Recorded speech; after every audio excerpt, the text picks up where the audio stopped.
Hello and welcome to Tending the Soul, this ministry of Robbinsdale Parkway United Church of Christ. I'm Reverend T. Michael Rock, and with Reverend Kathy Itzen, we are the co-pastors and teachers of this amazing, progressive, liberal congregation where we are so committed to the soul work that we are each called to do. The deep and abiding soul work that does the fearless dive into that which causes us pain and grief and suffering, because those are our greatest teachers. And it opens up this sense of joy and wonder and celebration for all of the beauty and goodness in the world. Both those things are held in this thing we call soul work. And this week, there is one word that has been thrown out and used more than any other word from the inauguration and beyond, and that word is unity.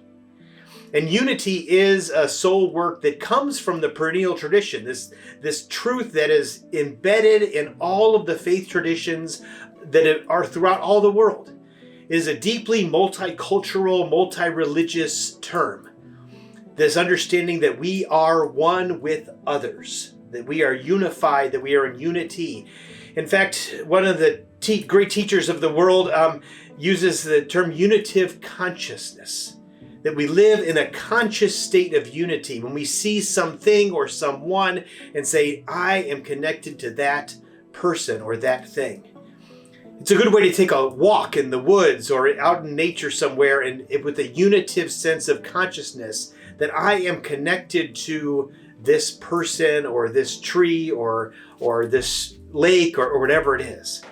This is soul work in its deepest form because it causes us to look into the places we don't want to look and say, how am I connected to, unified, in unity with those that disagree from me?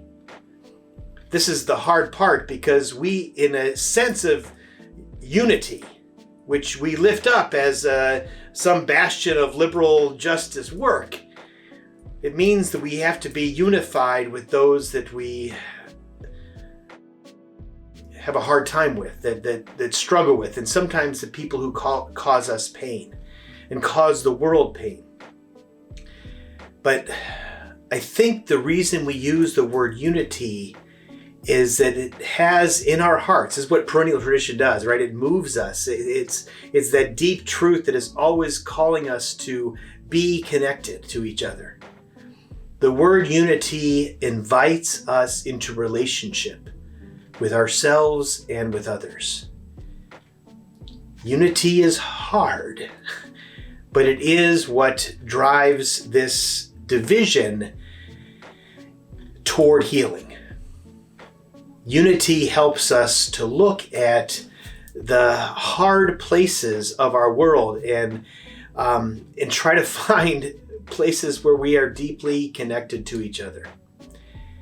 Now, there are so many stories about how unity works and where places where disunity, discord, also are very, very present. And I would say that discord and disunity are present when people are out of relationship, when it doesn't matter what the other person thinks, believes, cares about.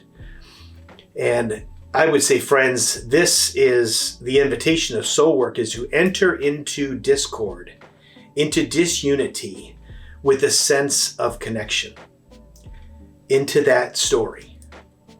That you bring your whole self and your vulnerability and your fear into those places.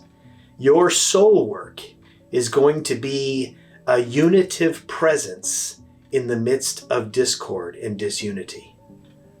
And we all have those places. We all have those relationships that are broken and places where we don't want to be in connection. But if we allow our stories to be unified, to be connected with another. It's a way for, in the healing communities of folks who've experienced trauma, sexual violence, emotional trauma in any way. The first step towards being in unity with others is to allow your story to be connected with another's story. One of the beautiful pieces of our spiritual life is to allow our big story to be a place where all of us can be held, and where all of us can find healing. And it allows us to have our bodies be safe, have ourselves, our emotions, have ourselves have some distance from another who could hurt us. But if we allow our stories to intersect, our stories to have unity in the past, present, and future, it allows us to find a place for healing and safety and surrounded by this greater sense of unity and love. The real work of justice in our world is to first begin with the unitive consciousness of these sacred stories. Because it doesn't matter if I walk by a tree and have this deep spiritual moment with the tree. What matters is that tree has had that same deep spiritual moment with people of all ages and races and tongues and people who disagree with me. And if we can open up that unitive place, we can find healing with each other.